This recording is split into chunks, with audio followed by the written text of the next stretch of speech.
Hello students, we are starting the second part of the first chapter of chemistry in your class 10 syllabus. Okay, the topic that we will be discussing today is all about chemical equation and their balancing. What is a chemical equation? How do we balance and why we even try to balance the chemical equation? Today we will be knowing all these facts.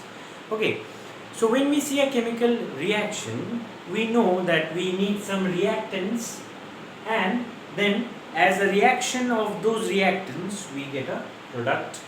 We have seen this reaction when we have studied the first part of the characteristics of chemical reaction.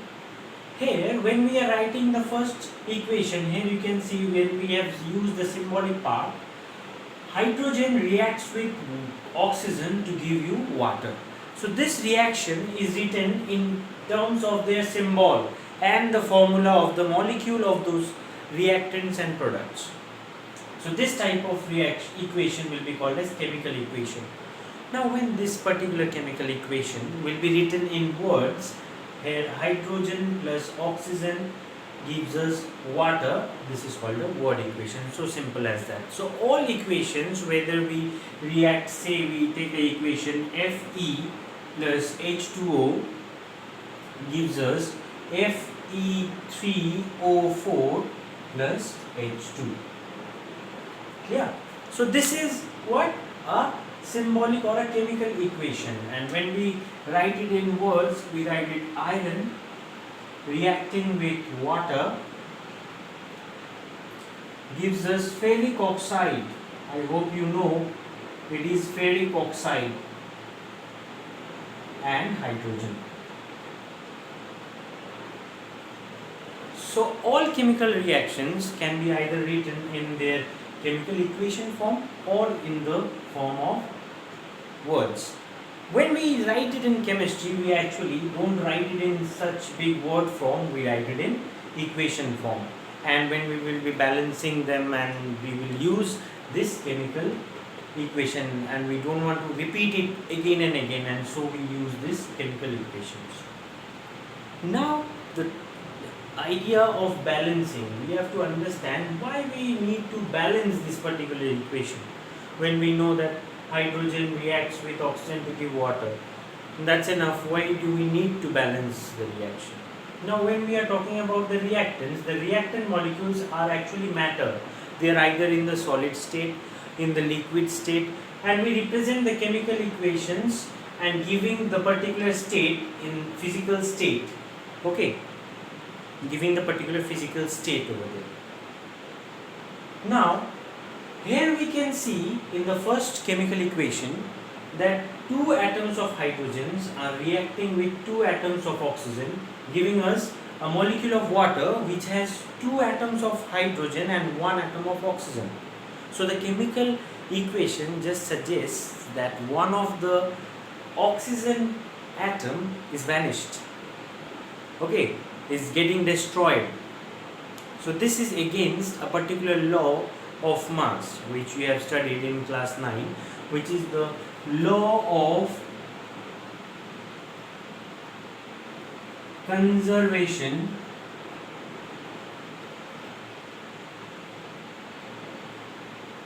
of mass. What is the law of conservation of mass? It suggests that whether you have a certain mass, it can neither be created or it can neither be destroyed. Okay, mass can neither be created nor can it be destroyed.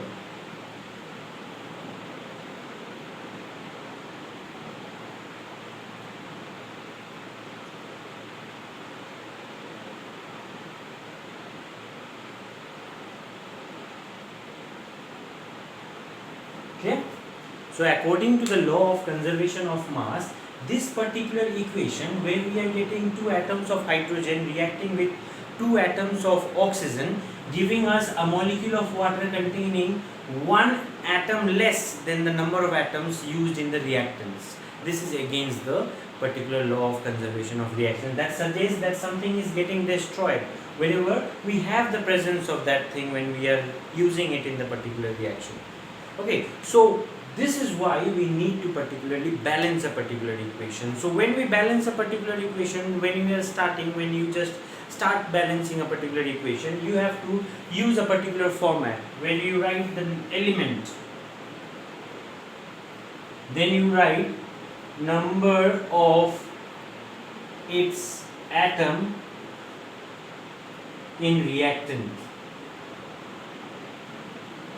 and number of its atom in product.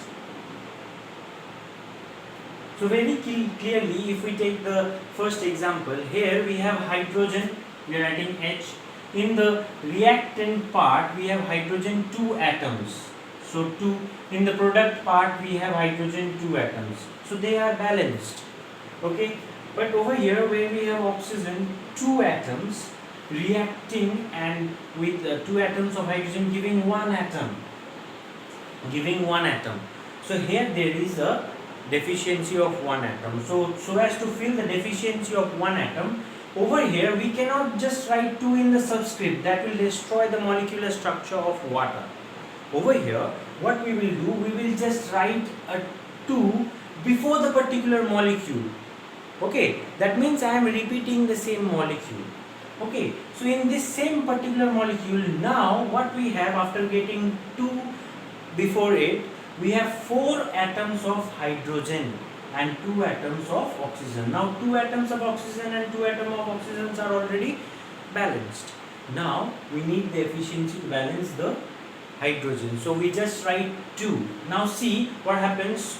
2 into 2, 4 hydrogen. In the product we have 4 hydrogen. Now 2 oxygen. In the product we have 2 into O, 2 oxygen. Clear? Okay, if it is not clear, we will see in the second equation. In the second equation, please let me erase. In the second equation, when we are seeing that iron is reacting with water to give ferric oxide and hydrogen, we also need to see that iron here it is 1 atom and we are getting 3 atoms of iron in the particular products. So from 1 atom we are getting 3 atoms. So this is against the law of conservation of mass. How can the 2 extra atoms be created? So again here, by the same law of conservation of mass, we need to balance this equation so that the number of atoms in the reactant molecule is equal to the number of the atoms in the product molecule. So very clearly we have the particular atom iron in the first reactant 1, in second product we have 3. Then we have hydrogen here 2. Here we have 2. Hydrogen is balanced. Oxygen here we have 1 and here we have 4. So see here, the unbalanced part is iron and the unbalanced part is oxygen. So now we cannot reduce the number of atoms because they are in the molecular state. Okay. So what we have to do, we have to increase the deficient atoms. How we will do that? Over here we have 3 atoms of iron. So as to get 3 atoms in the reactant, we will write 3 before the iron. Now we have 3 atoms of iron. Here we got 3 atoms of iron. Then we have hydrogen here 2. Oxygen we have how much? 4 in the products. So we must write 4 before the water molecule so as to get 4 atoms of oxygen. Again we have 4 atoms of oxygen in the reactant, hence it is balanced. But again now, due to balancing these 2 deficient atoms, now we have disbalanced the number of atoms of hydrogen. Clear? In this hydrogen, what we will do, we will see that 4 into 2 here it is coming 8 number of hydrogen atoms. So as to do the same number of atoms in the product, we apply 4. Clear? So in this particular part of this video, we have learned about chemical equations. What are chemical equations? Chemical equations are the representation of chemical reactions. Chemical reactions takes place between reactants resulting into the formation of products. We have seen the characteristics of chemical reaction. Here we have understood that a chemical equation may either be in the chemical equation form and then either in the word equation form. Okay. Then we have seen that a chemical equation is denoted by many symbols like G, S. So we should know some of the symbols even. that are used in a particular chemical equation. Say we use DIL for dilute solution, CONC for concentrated solution. Okay, then we use this triangle symbol for the exchange of heat. Clear? Then sometimes we use the symbol AQ, that is aqueous.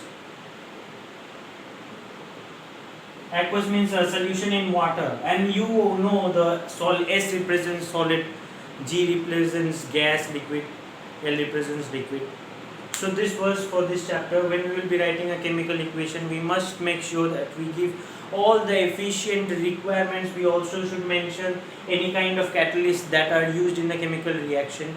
We have to use their physical states, and if it is safe to just write the chemical equation, make sure you write both of them, both the chemical equation and the word equation. I hope balancing will be clear if you see the video again. Coming up with the next video, types of chemical reactions.